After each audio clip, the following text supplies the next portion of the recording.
MK Modi learning management system में आपका स्वागत है। पिछले सेशन में हमने जानकारी ली थी जीएसटी रिटर्न्स के एक ब्रीफ इंट्रोडक्शन में कि जीएसटीआर 3 रिटर्न्स हमें फाइनल करनी है हर महीने 1, 2, 3। पहली सेल्स से रिलेटेड है, दूसरी ऑटो पॉपुलेटेड है। अपने आप सारी इन्फॉर्मेशन परचेज के रूप में आ जाएगी। परचेज के सभी इनवॉइसेस हमें दिखाई देना शुरू हो जाएंगे जीएसटीआर 2 में। 3 जो है उसमें इनपुट टैक्स क्रेडिट से रिलेटेड इन्फॉर्मेशन हमारे पास दिखाई देना शुरू हो जाएगा। फाइनली जीएसटीआर 9 है, वो लास्ट में हमें एक बार भरनी है पूरे साल भर में।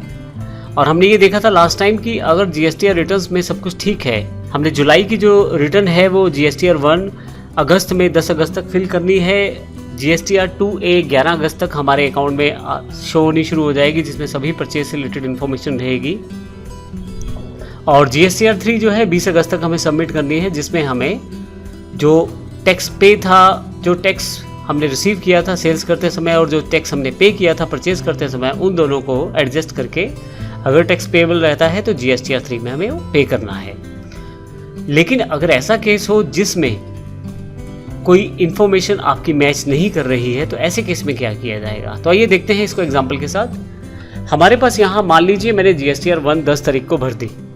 अब ये 10 अगस्त को हमने भरी है, जुलाई की रिटर्न है, सेल्स मैंने अपलोड कर दी है। जीएसटीआर 1 में सभी जो जीएसटीआर रजिस्टर्ड यूजर्स हैं वो अपनी डिटेल्स को फाइल कर देंगे रिटर्न के रूप में जीएसटीआर 1 में 10 अगस्त तक। अब ये एग्जांपल के लिए 10 अगस्त है, जुलाई की रिटर्न है तो अगस्त में भर रहे हैं हम। अब जीएसटीआर 2A मेरे पास 11 अगस्त तक अवेलेबल हो जाएगी और मुझे अगर ये लगता है कि कुछ मिस है तो इस केस में मैं वेट नहीं करूँगा और 11 से 15 अगस्त में जीएसटीआर 2A में आई हुई इन्फॉर्मेशन को एनालाइज करूंगा, अपने डीलर से बात करूंगा और देखूंगा क्या मिस है। मान लीजिए मेरा कोई बिल जो मैंने परचेज किया है किसी डीलर से, उसने शो ही नहीं किया, तो उस केस में मैं उस डीलर से बात करूंगा और उसको कहूंगा कि वो इस पर्टिकुलर बिल को अपलोड करे और मैं भी अपने एंड पे उस इन्फॉर्मेशन को फिल कर सकता हूँ। इसके लिए मैं जीएसटीआर 2A को रिवाइज करके अर्थात मॉडिफाई करके जो मुझे लगता है वो चेंज करके जीएसटीआर 2 बनाकर उसे अपलोड करूंगा, जिसमें मैं वो सारी डिटेल भरूंगा जो मुझे लग रही थी मिस थी 11 से 15 के बीच में। फाइनली जो मैंने चेंजेस किए हैं वो उसी डीलर या उसी सप्लायर के अकाउंट में शो होंगे, उसी के डैशबोर्ड पे जीएसटीआर 1A के रूप में। तो हमने जो परचेज का बिल हमारा मिस था हमने फिल कर दिया, जीएसटीआर 1A के रूप में ये रिपोर्ट हमारे सप्लायर के पास आ जाएगी। 15 से 17 तारीख उसके पास है इस इन्फॉर्मेशन को एनालाइज करके एक्सेप्ट या रिजेक्ट करने के लिए।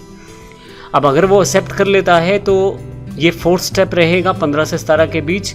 फाइनली हमारी जो इन्फॉर्मेशन है वो अपडेट हो जाएगी ऑनलाइन और जीएसटीआर 3 जो है फिर से फिल कर सकता हूँ 20 तारीख तक मैं। तो इस तरह से अगर आप स्टेप्स को नोट करें तो सबसे पहले मैंने जीएसटीआर 1 फाइल किया। 11 तारीख को जीएसटीआर 2 मेरे पास ऑटो पॉपुलेट होकर आ गया, जिसमें सारी परचेज की इन्फॉर्मेशन थी, लेकिन एक बिल मिस था। उसको मैंने फाइनली करेक्ट किया, जीएसटीआर 2 के रूप में सबमिट कर दिया और यही जो रिपोर्ट है जो मैंने 2 के रूप में सबमिट की है ये मेरे सप्लायर के पास 1A के रूप में पहुंच जाएगी और वह इसको एक्सेप्ट या रिजेक्ट कर सकता है जो चेंजेस मैंने किए हैं। और फाइनली इन सब करेक्शंस के बाद जीएसटीआर 3 को मैं सबमिट कर सकता हूं।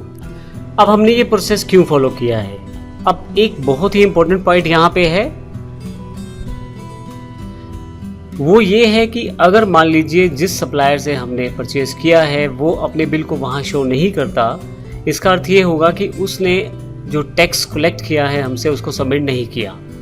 ऐसे केस में हमें जो हमने बिल सबमिट किया है उसका टैक्स हमारी अपनी जेब से जाने वाला है। तो जीएसटी का रूल ये कहता है कि अगर आपके डीलर ने टैक्स पे नहीं किया तो वो बिल का जो टैक्स है वो उसका इनपुट टैक्स क्रेडिट आपको नहीं मिलने वाला, तो अल्टीमेटली टैक्स आपकी जेब से जाने वाला है। तो इस चीज़ को रोकने के लिए गवर्नमेंट ने ये प्रोविज़न किया है 2A को 2 में सबमिट कर दें और वही 1A के रूप में हमारे सेलर के पास चली जाएगी और वहाँ पे इन्फॉर्मेशन अपडेट करके जीएसटीआर 3 में रिटर्न फाइल करनी पड़ेगी। अगर किसी कारण से डीलर फेल रहता है उस टैक्स को पे करने के रूप में, तो वहाँ पे हमें उस टैक्स को पे करना होता है। तो अल्टीमेटली अगर हम इनपुट टैक्स क्रेडिट चाहते हैं तो हमें उस डीलर से बात करनी पड़ेगी। ये अपने लेवल पे हमें बात करनी पड़ेगी पहले। हालांकि गवर्नमेंट के द्वारा मेल्स के द्वारा पूरा नोटिफिकेशन उस सेलर के पास भी जाएगा और इवन अगर वो फिर भी बिल होते हुए भी वो अपनी इन्फॉर्मेशन को अपडेट नहीं करता तो उसके लिए उसके पास अलग से नोटिस भी जाते हैं जिसमें उसे अलग से फाइन भी लग सकता है, पेनल्टी भी लग सकती है, और इवन अगर वो इसी चीज़ पे बना रहता है तो उसका GSTN नंबर भी कैंसिल हो सकता है। तो इस तरह हमने इस प्रोसेस में देखा कि किस प्रकार हम सिंपल वे में अपनी रिटर्न को फाइल कर सकते हैं। दोनों केसेस में समझा हमने। पहला केस जिसमें सब कुछ सामान्य रहता है 1, 2, 3, जिसमें हम 1, 2 और 5th स्टेप के साथ सीधा अपनी रिटर्न को फिल कर सकते हैं। GSTR 1 फिल किया हमने, GSTR 2 ऑटोमेटिकली पॉपुलेट हुआ, सब कुछ ठीक ठाक था, 5th में हमने उसे फिल कर दिया। और दूसरा केस हमने देखा जिसमें 1st, 2nd, 3rd, 4th और 5th स्टेप को हमने फॉलो किया। GSTR 2 में कुछ इश्यूज थे, हमने फाइनलाइज उसको ठीक किया 3rd में, और 4th में हमने उसे 1A के रूप में वही रिफ्लेक्ट हुए हमारे सेलर के पास। 5th में हमने फाइनली रिटर्न को फाइल किया। तो इस तरह से ये बेसिक स्टेप्स हैं। नेक्स्ट सेशन में हम एक एग्जांपल को भी फॉलो करेंगे जिसमें देखेंगे कि एक्चुअली प्रैक्टिकली ये काम किस प्रकार से होता है। धन्यवाद।